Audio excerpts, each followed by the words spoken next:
Estamos no local que temos Terracópora para guardar todas as nosas cousas, ben sexan particulares ou da asociación, para facer reunións, facer algún que outro taller, e a veces hasta somos capaces de pedir pizzas e comelas aquí. Pero sempre porque estamos argallando algo, Pedro, senón tampouco vimos aquí a comer pizza.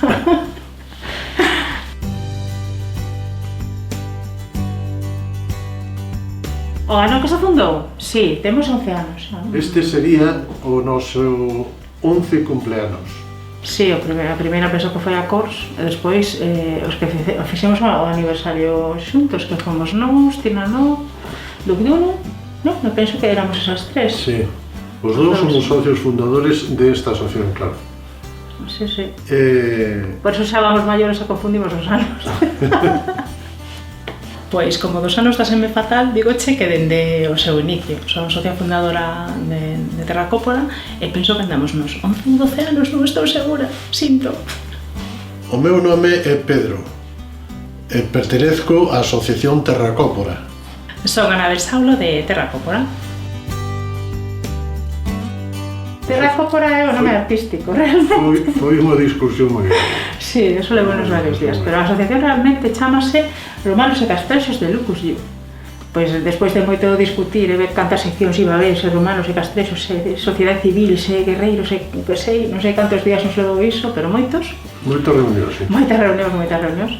Ao final, pois, decidimos coller o nome dos habitantes desta zona antes da chegada dos romanos, dos coporos, entón, pois, Terracópora. Depende do momento no que nos atopemos na asociación. Hai momentos nos que hai máis xente que lle interesa o mundo romano, máis xente que lle interesa o mundo castrexo, pero bueno, hai un pouco de todo, e a verdade é que todos temos as dúas opcións, o sea, todos temos a vestimenta romana e castrexa, podemos caracterizarnos como nos pareza.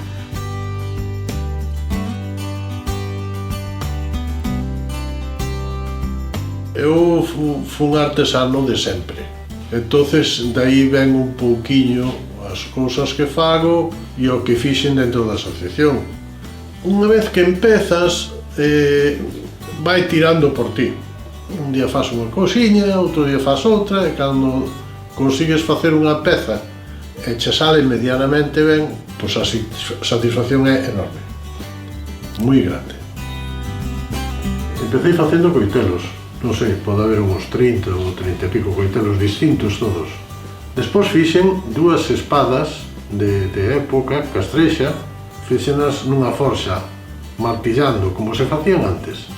Hai 2 falcatas, 7 hachas distintas, unhas de traballo e outras de guerra.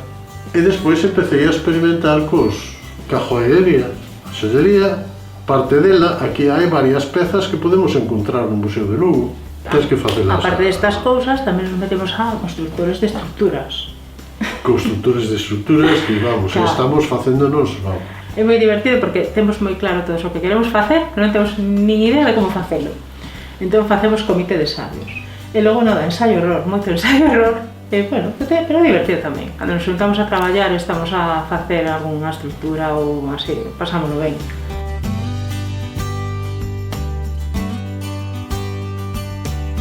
Os primeiros lugares onde estuvo o campamento foi ao lado da muralla, ao lado do instituto... Detrás do mixto, do San Montes. Mira, outro día estive buscando as fotos que nos pediron e hai unha das primeiras cabanas que metían medo. Eran pequeniñas, eu penso que tiñan de diámetro como este banco. Fixamos a seguinte cabana, fíxose enorme. Eu non me acordo cantos metros tiña. Moitos. Non quero recordar, era enorme. Cambiou o concepto. As primeiras non tiñan vida e despois as seguintes eran cabanas nas que se podía ver a vida dentro, con cousas, había moitísimas reproduccións de cousas da época, pero si cambiou todo, igual co campamento romano tamén, sí, que había unhas tendas pequeniñas, despois fixose o hospital, foi evolucionando todo moitísimo dende o principio ata agora. Todos os anos, se non é unha cousiña e outra, vamos incorporando cousas. Claro. Fixamos un taller de flechas. Parte da xente da nosa asociación, entre eles nós, gustanos tamén o tiro con arco, estamos federados e practicamos como deporte o tiro con arco. Entón, é unha unidade que representa aos nosos romanos, que é a Cors Prima Celtiberorum, era unha unidade auxiliar de cabalería e tiña unha sección de arquería. E fixemos un taller despois tamén de amatas. Sí, vamos incorporando sempre as cousas que se nos van ocurrindo, procuramos integralas un pouco as actividades dese ano.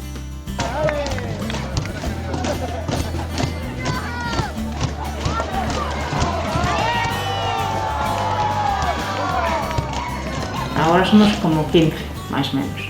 Tivemos épocas nas que fomos máis. E a media idade, pois mira, a máis pequena ten 5 anos e o maior ti, non? Sí, eu 71. Pois eso, entre 5 e 71. Pero bueno, a maioría en torno aos 40, 38, 40. A roupa é que la fai. Hai quen a manda facer a borda na casa, hai quen manda facer todo, hai quen cose todo, e nos falamos sempre con Alcorta, que é o que sabe, e se a Alcorta lle parece ben, entón... Os tecidos, máis que nada, están basados no que había antes, que se coñece, que a ver había máis, pero están basados na lá e no liño. Ao final, como non só tes un traxe, porque é imposible tes un traxe, para empezar o Arde Lucus son 3 días, para poder cambiarte neses días ou cando saes fora, entón, porque che gusta, porque dis, home, fai moito que non me fago un traxe, vou cambiar de vestido. Sempre vas incorporando cousas.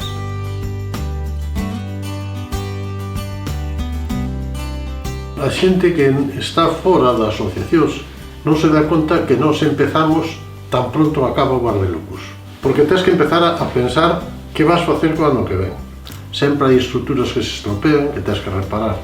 E o peor, por suposto, é como unha semana, 10 días antes no Arde Lucus, que tens que desmontar todo o que hai neste local, máis un outro garito que temos aquí ao lado, ir quitando todo, revisalo. Comprar as cousas que de última hora que fan falta, porque non temos grau, porque non temos non sei que, hai que... Veña, que non chegamos, que ao final sempre chegamos, pero bueno, ten os seus encantos tamén.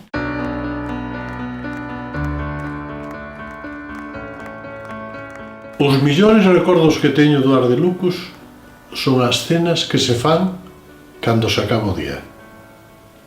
Esa comida de hermandad, esa charla da vivencia individual e a vivencia colectiva do día, quédome con eso.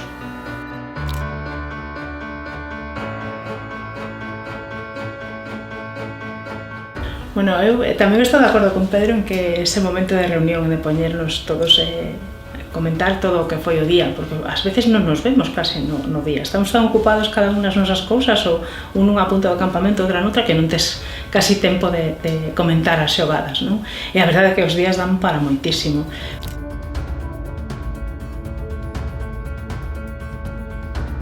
En todas as asociacións hai xente preocupada por estudiar, por mirar, por facer cousas novas todos os anos.